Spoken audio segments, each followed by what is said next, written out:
শক্তিমান ঈশ্বর, আমি নিজের জন্য কখনো তোমার কাছে কিচ্ছু চাইনি, চেয়েছি শুধু সংসারের মঙ্গলের জন্য।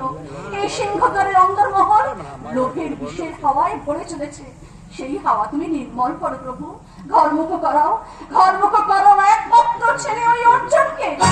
অসম্ভব, অসম্ভব, অসম্ভব, অসম্ভব, আর সহ্য করা যাচ্ছে না। এবারে